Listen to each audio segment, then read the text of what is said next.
مٹھائی ہم نے پٹوریوں کو کھلائی ہے, جلیبیاں بھی کھلائی ہیں, لیکن سب سے پہلے میں شکریہ ادا کروں گا اللہ تعالیٰ کا جس نے ہماری عزت رکھی, ہمارے خان صاحب کی عزت رکھی.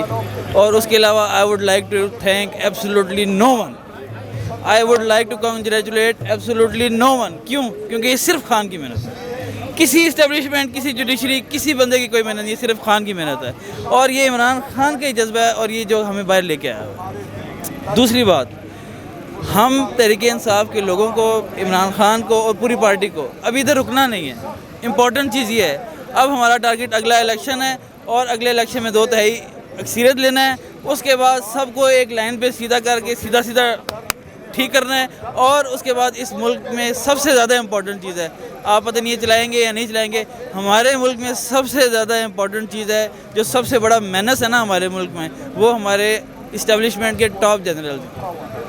ان کو ہم نے سیدھا کرنا ہے. جب تک یہ سیدھے نہیں ہوں گے نا, آپ تاریخ اٹھا کے دیکھ لیں, ہمارے ملک میں جمہوریت تھی یا آمریت تھی, ان کا رول رہا ہے. یہ جمہوریت ڈیریل کی ہے. آج مجھے ایک بات بتائیں, نومبر کی وجہ سے اس ملک کا اتنا, میں خود امپورٹس کرتا ہوں, بینکس کی یہ صورتحال ہے کہ آپ کی وہ ہر ایل سی اور ہر بینک کانٹریکٹ وہ جو ہے نا وہ نوٹ کر رہے ہیں, تاکہ اگلے آنے والے دنوں میں وہ بتا سکیں کہ یار اس کے بعد اب رک جائیں. میں فارما میں ہوتا ہوں, اور میں یقین مانیں, آپ میری بات شاید مانیں یا نہ مانیں, کچھ دنوں بعد کیا پتا فارما کی امپورٹس بھی بند ہو جائیں. تو یہ سارے ہسپتالوں کے جو مریض ہیں نا, یہ روڈوں کے آپ بیٹھے ہوں گے. کس نے کیا ہے یہ سارا کچھ؟ اس حکومت کا قصور نہیں ہے, یہ تو امپورٹڈ ہے, یہ تو بیگرز ہیں.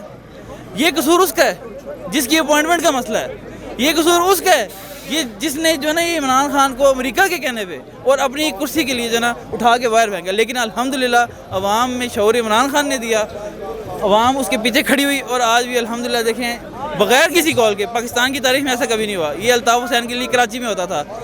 یہ پاکستان کا واحد سیاسی لیڈر ہے جو لبرل بھی ہے, جو اسلام کی بات بھی کرتا ہے, جو اپنی ایمان یقین کی بات بھی کرتا ہے. اس کے لیے عوام بغیر کال کے نکلتے ہیں الحمدللہ. رانا ثناءاللہ نے پریس کانفرنس میں گورنر راج لگانے کی بھی دھمکی دی. آپ پڑھے لکھے ہیں, کیا خیال ہے, لگ سکتا ہے؟ ماشاءاللہ سبحان اللہ بولنا چاہیے, سب مل کے سبحان اللہ بولے رانا ثناءاللہ پہ. رانا ثناءاللہ صرف دھمکی دے رہے ہیں, کیونکہ انہوں نے پڑھا لکھا تو کچھ بھی نہیں ہے. اگر وہ پڑھ لکھ لیتے تو ان کو پتہ ہوتا کہ جو 18ویں ترمیم کے بعد آپ نے اگر گورنر راج لگانا ہے تو آپ کو جو جس صوبے میں آپ نے گورنر راج لگانا ہے وہاں کی اسمبلی سے اپروول لینی ہوگی, اس کے بعد آپ کو صدر کی اپروول چاہیے ہوتی ہے, اس کے بعد سینٹ کی اپروول چاہیے, تو وہاں سب پہ وہ مائنارٹی میں ہے, تو یہ ہو نہیں سکتا. تو ہم, میرے خیال سے ہمیں رانا ثناءاللہ کی طرح گھٹیا اور نیچ حرکت نہیں کرنی چاہیے. اس کو پنجاب میں آنا دینا چاہیے تاکہ پنجاب کے لوگ خود اس کا احتساب کریں. ہم اس کو بین کریں گے تو ہم تعصب نہیں پھیلانا چاہتے. میرا یہ میسیج ہے سب کو, جو آپ پرویز الہی صاحب پاور میں آ رہے ہیں, اس کو صرف مجھے سے پکڑ کے ایسے کریں, اس کو سوری ٹو سے اس کو جو ہے وہ بین شین نہ کریں. عوام انشاءاللہ خود ہی اس کو پکڑ دے گی انشاءاللہ تعالیٰ. اور آخری بات, عمران خان صاحب آئیں, آ کے 2/3 کے ساتھ سب سے امپورٹنٹ چیز جو پلیز اللہ کا واسطہ یہ کر دیں کہ جس طرح عدلیہ میں آپ کی اپوائنٹمنٹس سب کچھ ڈیسائیڈڈ ہے, ہمیں پتہ اگلا چیف جسٹس کس نے آنا ہے, اس سے اگلا چیف جسٹس کون سا آئے گا, اسی طرح آرمی میں بھی کرتے ہیں. پلیز اپنے سے جان چھڑائیں.